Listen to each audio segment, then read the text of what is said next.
New balance এরিনায় সিরিয়ার জমজমাট লড়াইয়ে আটালান্টার বিপক্ষে একমাত্র গোলে জয় পেয়েছে ইন্টার মিলান। গোলটি করেন আর্জেন্টাইন তারকা লাউতারো মার্টিনেজ।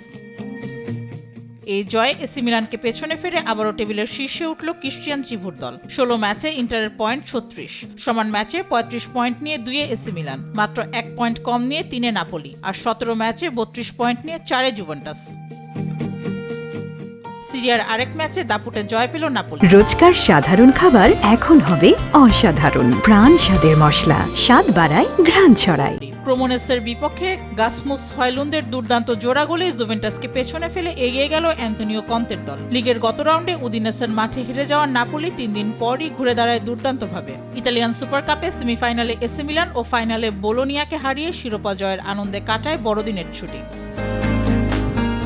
অন্যদিকে জয়ের পথে ফিরেছে এসি মিলানো। হেলাস ভেরোনাকে ৩-০ গোলে হারিয়েছে ম্যাসিমিলিয়ানো অ্যালেগ্রির দল। ইতালিয়ান লিগের বর্তমান চ্যাম্পিয়ন নাপোলি। শেষ ৫ মৌসুমে ২বার করে শিরোপা জিতেছে নাপোলি ও ইন্টার, একবার জিতেছে AC Milan. Mehjabin Hossain, sports desk, Desh TV.